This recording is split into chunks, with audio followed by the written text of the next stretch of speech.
The morning sun cuts through the towering glass windows of Sterling and Associates marketing agency, casting long shadows across the polished marble floors. 23 floors above downtown, the office hums with the quiet intensity of ambitious people trying to make their mark on the world.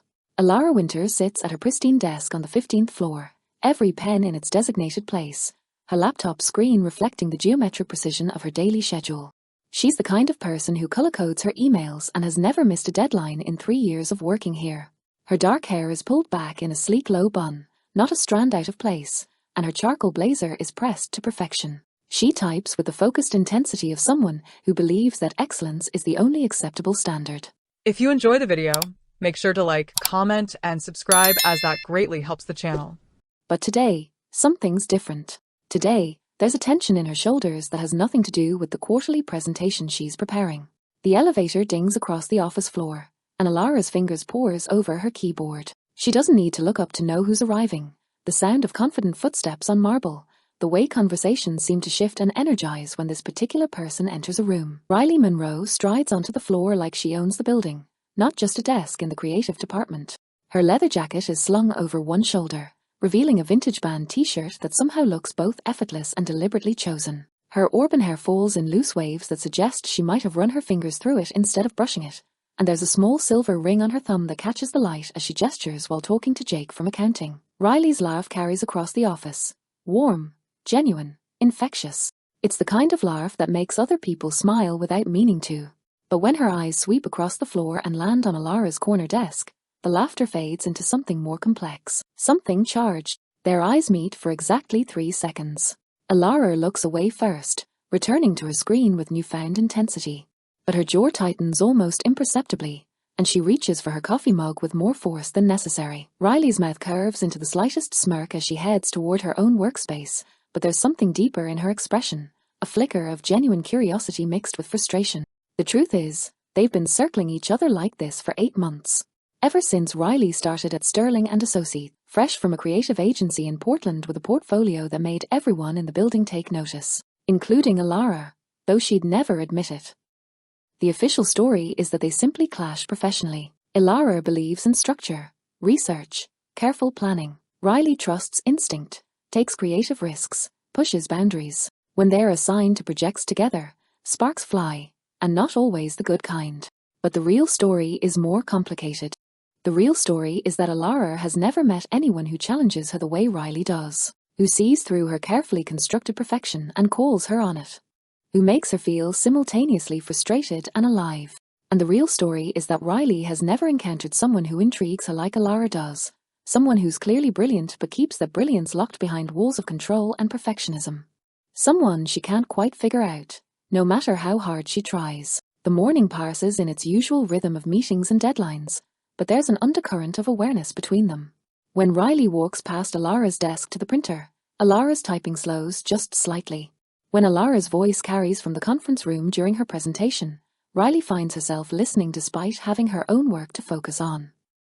At 11:47 a.m., their fragile piece is shattered. Marcus Chen, the creative director, stands at the front of the main conference room with a slight smile that everyone has learned to interpret as both opportunity and potential disaster. "All right, people," Marcus announces to the assembled team. "Yeah, I've got an assignment that's going to push some boundaries. The Riverside Arts Festival wants a complete brand refresh. Logo, website, promotional campaign, social media strategy. They want something that honors their 20-year tradition while attracting a younger demographic." Alara sits straighter in her chair. This is exactly the kind of comprehensive project she thrives on. Multiple moving parts, clear objectives, measurable outcomes. The timeline is aggressive, Marcus continues, 6 weeks from concept to launch, which means I need my best people on this. Riley leans forward, her interest clearly piqued. Cultural events are her specialty, and she's been dying to work on something with real creative freedom. "Alara," Marcus says, and her heart leaps with professional pride. "I want you leading strategy and logistics. Your organizational skills and research capabilities are exactly what this project needs." She nods, already mentally structuring timelines and deliverables. "And Riley," Marcus adds, and the room seems to hold its breath, "you'll be creative lead.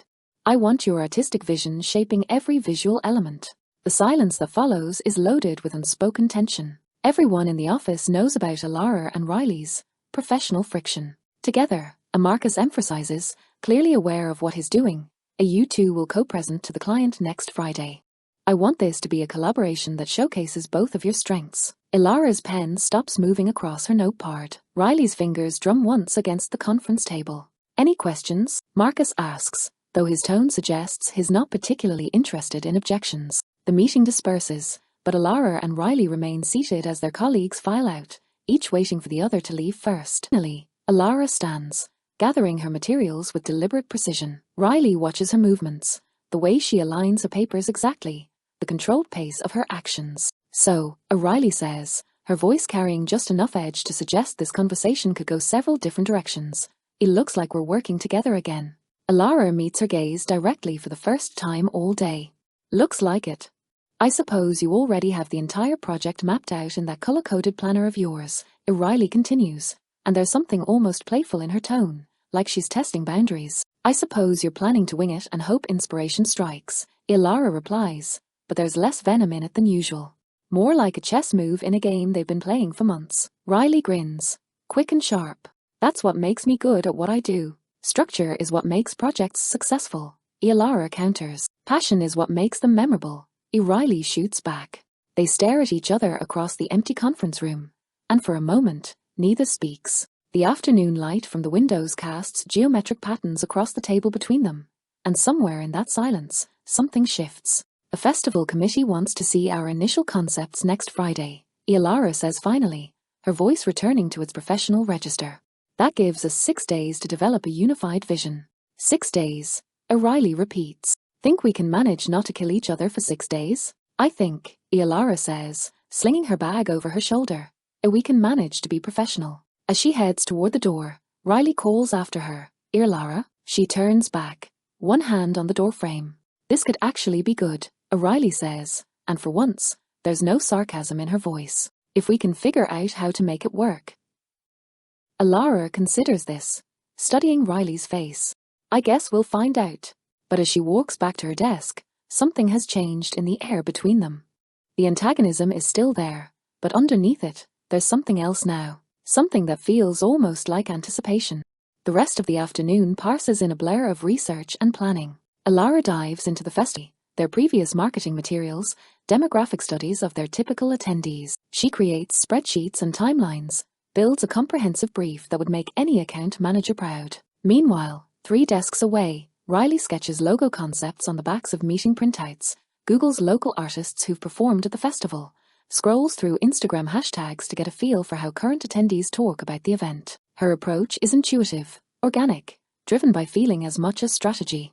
By 6 p.m., most of the office has cleared out, but both women remain at their desks, working with the focused intensity of people who don't know how to do anything halfway. Ilara glances up from her laptop screen and notices Riley's concentrated expression as she sketches, the way she unconsciously tucks a strand of hair behind her ear when she's thinking.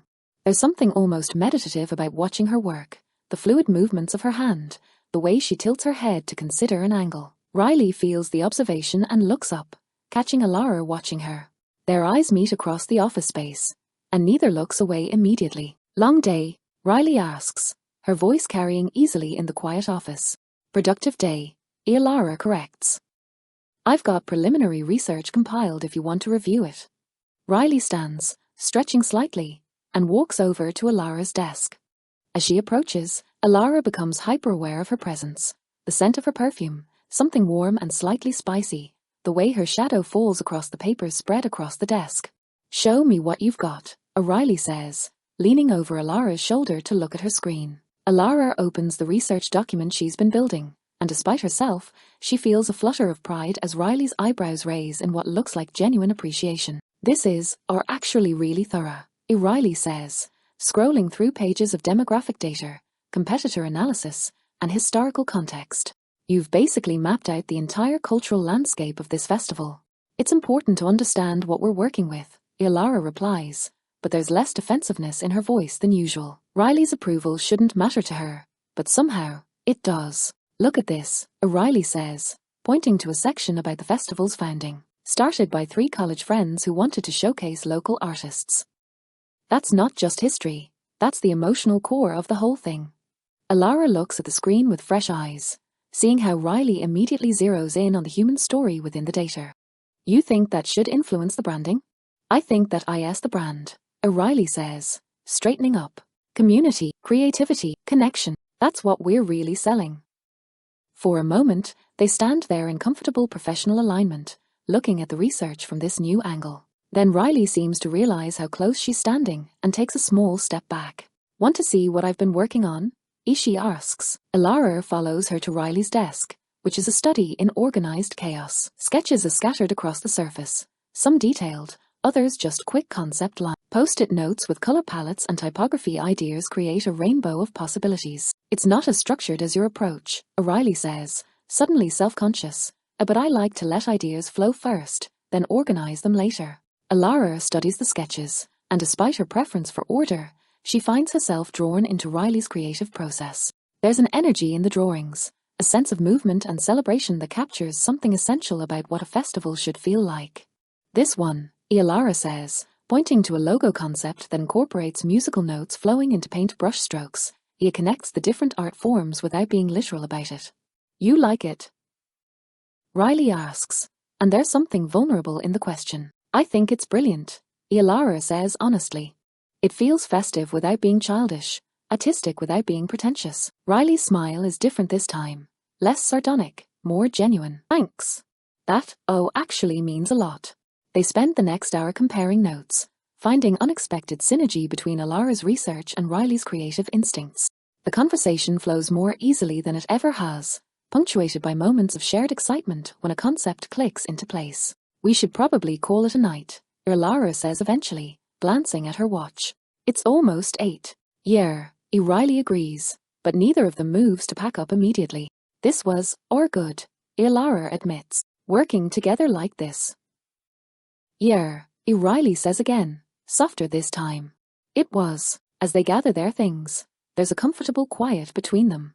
The antagonism that usually charges their interactions has faded into something more collaborative, more, friendly. Same time tomorrow?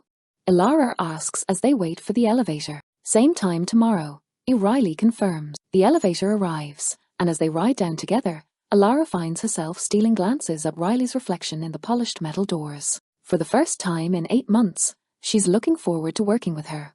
But as they part ways in the lobby, heading to their respective cars, neither of them notices the storm clouds gathering on the horizon. The pressure builds. The rest of the week passes in a whirlwind of collaboration that surprises them both. Alara's structured approach provides the framework that allows Riley's creativity to flourish, while Riley's artistic vision gives emotional depth to Alara's strategic planning. They fall into a rhythm. Mornings spent in separate research and development, afternoons collaborating in one of the smaller conference rooms they've essentially claimed as their own. The walls become covered with mood boards, timeline charts, logo iterations, and color palettes. What if we position the festival as where tradition meets innovation? Alara suggests on Wednesday afternoon, looking up from her laptop where she's been crafting messaging strategies. Riley, who's been sketching promotional poster concepts, pauses and considers this.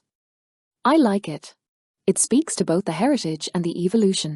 We could have different visual treatments for the traditional elements versus the contemporary ones, Alara continues, warming to the idea, but unified by consistent typography and color palette. Yes, Riley says, grabbing a fresh piece of paper and starting to sketch rapidly.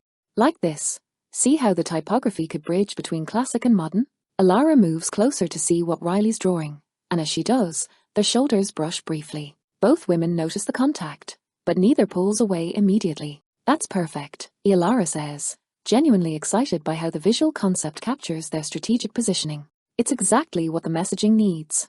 Riley looks up, and suddenly they're closer than either realized. Close enough to see the flecks of gold in Alara's brown eyes. Close enough to notice the way Riley's lips part slightly when she's concentrating. The moment stretches, charged with something neither is quite ready to name. Then Alara's phone buzzes with a text reminder, breaking the spell. She steps back, consulting her calendar. Client call in 5 minutes, as she says, her voice carefully professional again. Right, Riley says, turning back to her sketches. I'll keep working on these concepts. But as Alara gathers her materials for the call, she can feel Riley watching her, and the awareness makes a pulse quicken in a way that has nothing to do with work stress. The pattern continues throughout the week, moments of genuine connection and collaboration, punctuated by sudden awareness of the attraction building between them. They are both too professional to address it directly, but it's there in the way their conversations linger a little longer than necessary, the way they find excuses to work late when the office is quiet, the way they've started really listening to each other instead of just waiting for their turn to argue. By Thursday evening, they have a complete presentation ready for the festival committee. The research is comprehensive, the creative concepts are innovative but grounded, and their joint presentation feels seamless. They've created something neither could have achieved alone. I think we're ready, Ilara says, saving the final version of their presentation deck. I think you're right, O'Reilly agrees, stretching back in her chair. This is actually going to be good. You sound surprised, Ilara observes, but there's teasing in her voice rather than offense. Not surprised by the quality, O'Reilly clarifies. Surprised by how well we work together when we're not trying to prove who's right. Ilara considers this. Maybe we were both right, just about different things. Maybe, O'Reilly says, and there's something thoughtful in her expression. Maybe we bring out each other's best work. The observation hangs in the air between them, loaded with implications neither is quite ready to explore. Drink? Riley asks suddenly. To celebrate finishing on time and under budget? Ilara's first instinct is to decline. She has reports to review, emails to answer, her apartment to return to with its predictable quiet and order. But something stops her. One drink, Ishi says. Riley's smile is bright and surprised. I know just the place. The storm gathers. The bar Riley chooses is nothing like what Ilara expected. Instead of the trendy downtown spots she imagined Riley would prefer, it's a quiet neighborhood place with exposed brick walls, warm lighting, and the kind of atmosphere that encourages actual conversation rather than networking. This is nice, Ilara says, genuinely surprised as they settle into a booth near the window. You sound shocked that I have decent taste, O'Reilly observes, but she's smiling. Not shocked, Ilara replies. Just, learning that I don't know you as well as I thought I did. The bartender brings over their drinks, a craft cocktail for Riley, red wine for Ilara, and as they sit across from each other in the soft amber light, something feels different, less guarded, more honest. Can I ask you something? Riley says, tracing the rim of her glass with one finger. Shoot. Why do you work so hard to be perfect all the time? The question catches Ilara off guard. She expected small talk, maybe some discussion about tomorrow's presentation. Not this kind of directness. I don't know what you mean, Ishi says, but even as the words leave her mouth, she knows Riley won't buy the deflection. Come on, Ilara. Every email perfectly formatted, every deadline met early, every presentation polished until it gleams. When do you let yourself just RB? Ilara takes a sip of wine, buying time. The question touches something she usually keeps buried deep. I guess I learned early that excellence was the only way to be taken seriously, as she says finally. When you're young and ambitious, people are looking for reasons to dismiss you. Perfect work makes that harder. But you're not young and unproven anymore, O'Reilly points out gently. You're respected here. Marcus trusts you with the biggest clients. When do you get to relax into that? Ilara looks out the window, watching people hurry past on the sidewalk. I don't know if I know how to relax into it. What if I stop pushing and discover I was only as good as my last perfect project? Riley studies her face in the reflected light from outside. What if you discover you're actually better when you're not so afraid of being human? The question settles between them, and Ilara realizes this is the first time anyone has asked her about the cost of her perfectionism rather than simply benefiting from its results. What about you? Ishi asks, deflecting but also genuinely curious. Why do you push boundaries all the time? Why can't you just follow the established process? Riley laughs, but there's something rueful in it. Because established processes feel like giving up, like accepting that this is as good as it gets. That's not necessarily true, Ilara says. Sometimes structure creates freedom. When you know the rules, you can break them more effectively. And sometimes rules are just fear dressed up as wisdom, Riley counters. Sometimes you have to be willing to fail spectacularly to discover what's actually possible. They sit with that for a moment, each considering the other's perspective. We really are opposites, Ilara observes. Or complementary, Riley suggests. Like, you keep me grounded, and I keep you flying. There's something in the way she says it that makes Ilara's breath catch. Not just professional analysis, but something more personal. More vulnerable. Riley. Ilara starts, but she's not sure what she wants to say. Before she can figure it out, Riley's phone buzzes with a weather alert. They both glance at the screen. Severe thunderstorm warning, heavy rain, and strong winds expected to begin within the hour. We should probably head back, O'Reilly says, though she sounds reluctant. Yeah, Lara agrees, but neither of them moves immediately. Finally, they gather their things and step outside. The air has that electric quality that comes before a storm, charged and waiting. The wind has picked up, sending leaves skittering across the sidewalk and making the hanging restaurant signs creak and sway. Where did you park? Riley asks, having to raise her voice slightly over the wind. 3 blocks that way, Lara points. You? Other direction. I can walk you to your car first. You don't have to. Lara, Riley interrupts, and there's something firm in her voice. I'm walking you to your car. As they make their way down the sidewalk, the first fat raindrops begin to fall, scattered but heavy. The storm is moving in faster than the weather service predicted. Maybe we should find shelter and wait it out, Lara suggests, but even as she says it, the scattered drops become a steady patter, then a proper downpour. They run for the nearest overhang, a bus stop with a narrow metal roof that provides minimal protection. Within seconds, they're both soaked, pressed close together under the inadequate shelter as the rain comes down in sheets. So much for staying dry, Riley shouts over the sound of water drumming against metal. Lara pushes wet hair out of her eyes, and when she looks up, Riley is closer than she expected. Close enough to see the water droplets clinging to her eyelashes, close enough to feel the warmth radiating from her body despite the cool rain. Your jacket's soaked, Lara observes, and without thinking, she reaches out to brush water off Riley's shoulder. The touch is brief, innocent, but it sends electricity through both of them. Riley's eyes lock with Lara's, and suddenly the space under the bus shelter feels charged with more than just the storm. Lara, Riley says, her voice softer now, almost lost under the sound of rain. Yeah? I need to tell you something. Thunder rolls overhead, and Lara's heart pounds in rhythm with it. What? Riley takes a breath, as if gathering courage. This week, working with you, it's been the best week I've had since I started at Sterling. The project turned out well, Lara says, but her voice sounds strange to her own ears. It's not about the project, Riley says, stepping closer. It's about you, getting to see you when you're not trying to be perfect, when you're just, Lara. The admission hangs between them, raw and honest in the midst of the storm. Lara feels something crack open in her chest, a wall she's maintained for months, maybe longer. Riley, she starts, but the words get lost. I know we're colleagues, Riley continues, her voice urgent now, as if she needs to get this out before she loses her nerve. I know this complicates everything. But I can't pretend I don't feel this. Lara stares at her, rain dripping from both their faces, the storm raging around their small shelter. Everything she's kept carefully controlled, carefully professional, is threatening to spill over. Feel what? She whispers. Riley's answer is to step closer, close enough that Lara has to tilt her head back slightly to maintain eye contact, close enough that she can see the vulnerability and determination warring in Riley's expression. This, Riley says simply. The way you make me want to be better at my job just to impress you.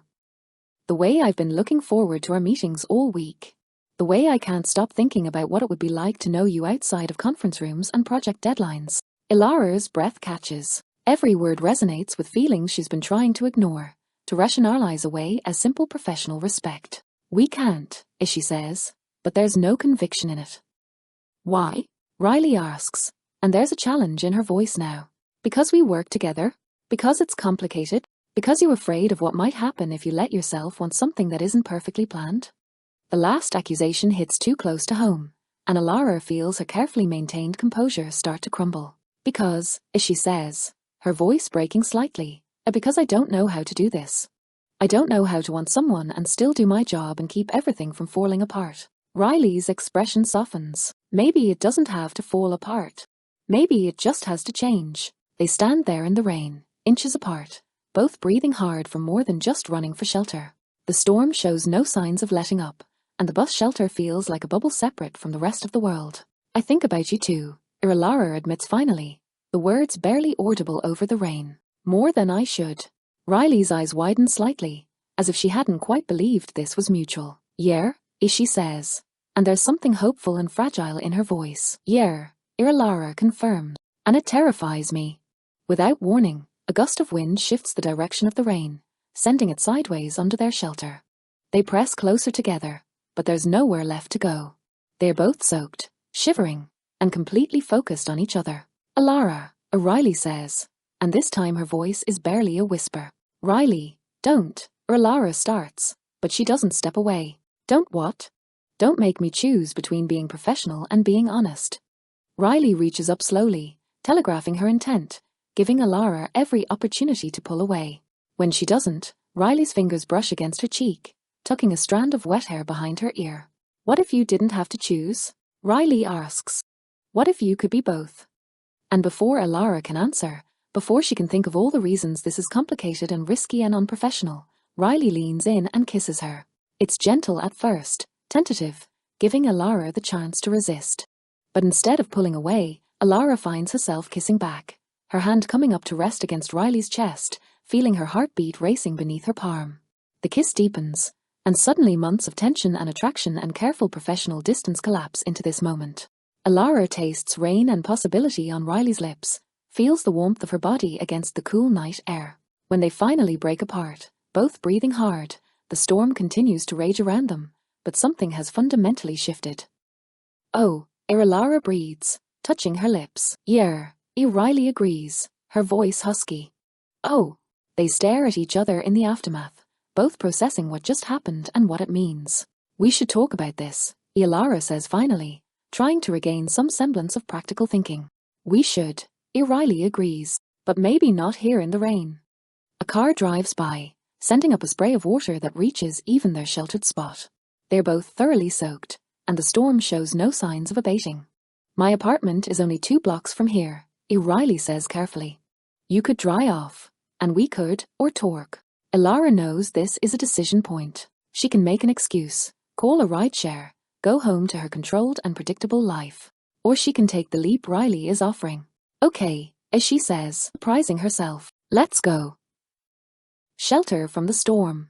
Riley's apartment is everything Alara expected and nothing like she imagined. It's a converted loft space with exposed brick walls and tall windows, but instead of the chaos she anticipated, it's thoughtfully organized. There are bookshelves filled with art books and novels, plants thriving in the natural light, and carefully curated vintage furniture that speaks to Riley's eye for design.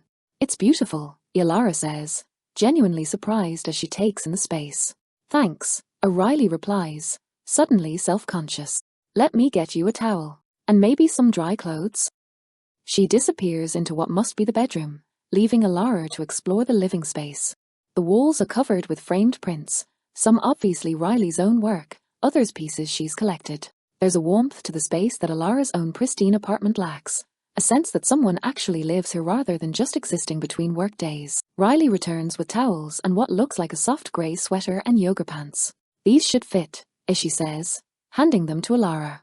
"Bathroom's right there if you want to change." As Alara changes out of her soaked clothes, she catches sight of herself in Riley's bathroom mirror. Her hair is damp and wavy instead of sleek. Her makeup has mostly washed away, and she looks, or younger somehow, less armored. When she emerges, Riley has changed into dry clothes as well, soft jeans and an oversized flannel shirt that makes her look more approachable than her usual leather and vintage combination.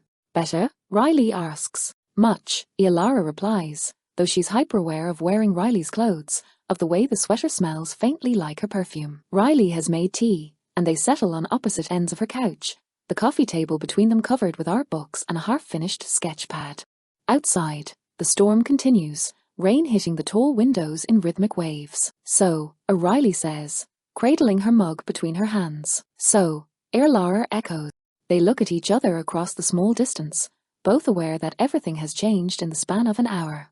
"I should probably say something about workplace policies," Alara begins, defaulting to practical concerns. "Should you?" Riley asks, but there's no judgment in it. "Or do you want to say something about workplace policies because it's easier than talking about what just happened?" Alara considers this. "Maybe both." Riley nods. "Okay, what do the policies actually say?" "Technically, there's nothing prohibiting relationships between colleagues at our level," Alara admits. "It's more about disclosure and managing conflicts of interest." "So not forbidden," Riley clarifies. "Just complicated." "Everything about this is complicated," Alara says, but she doesn't sound upset about it anymore. More like she's stating a fact they both need to acknowledge. "Does complicated automatically mean impossible?" Riley asks. Alara meets her eyes.